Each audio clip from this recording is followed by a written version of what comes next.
When we talk about dividing complex numbers, something else we have to be aware of is we do not leave radicals in the denominator. A mathematical convention typically is to what we call rationalize the denominator, meaning that we do not want any irrational number or any radicals left in the denominator. Well, if we think closely about this, we really do have a radical in this denominator because we know that I is the square root of -1, and we don't want to leave this radical or this I in the denominator. So in order to do this, we need to do what is called rationalizing the denominator. Now, in order to rationalize the denominator, we need to somehow get this radical out of the denominator. If we think about multiplying fractions, we know that we can multiply the numerator and the denominator of any fraction by the same thing, and it changes the way the fraction looks, but it doesn't change its value, because the numerator and the denominator being multiplied by the same thing is the equivalent of multiplying by 1. So we could choose to multiply this fraction by anything at all, and if we multiply the numerator and denominator by the same thing, we still have something equivalent to our initial expression. So we choose carefully. We know that if we have I squared is the equivalent of -1. Therefore, if we could somehow get I squared in the denominator, we would no longer have a radical in the denominator. We would have a negative, but that's fine. We would not have a radical, which is what we want to get rid of.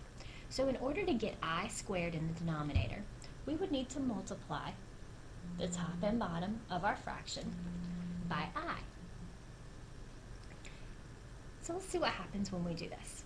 If we were to take 2 plus 3i, this complex number, and multiply it by I. Remember, we must distribute. We have to multiply the imaginary portion by both pieces of our complex number.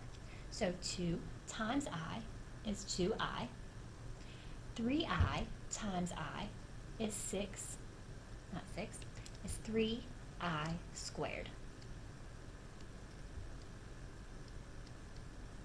And the denominator, 2i times I, is 2i squared.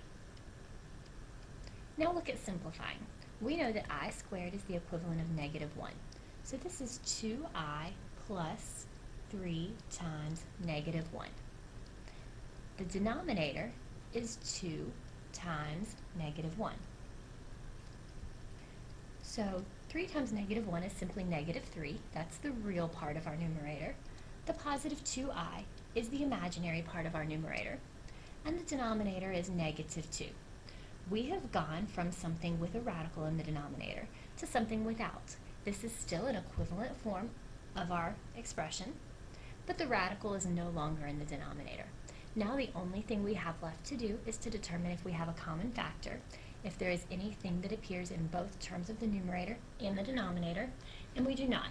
There are no common factors between 3 and 2, so this would be our final answer. This would be the simplified form of the original expression.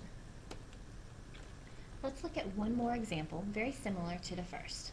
We have 24 plus 4i divided by 8i.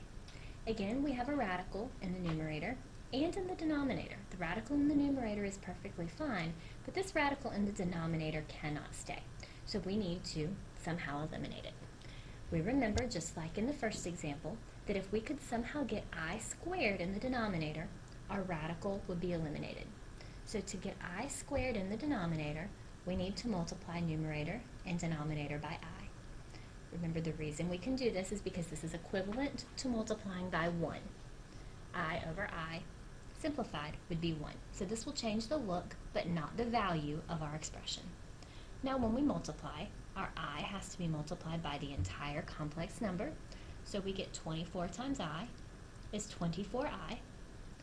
4i times I is 4i squared. Our denominator, 8i times I, is 8i squared. Now we know both of those I squareds are equivalent to -1, so this is 24i minus 4. I squared was -1, -1 times 4 is -4. The denominator will be -8. I squared is negative 1. 8 times negative 1 is negative 8. Now we look for common factors between the numerator and the denominator. In our last example, we did not have any, but in this one, if we look closely, we notice that there is a common factor of 4 between each expression in the numerator and with the 8 in the denominator. So we can divide 4, this common factor, out of all of these pieces. When we do so, 24i divided by 4 leaves us 6i. Negative 4 divided by 4 leaves us negative 1. And negative 8 divided by 4 leaves us with a negative 2. So our simplified expression is 6i minus 1 over negative 2.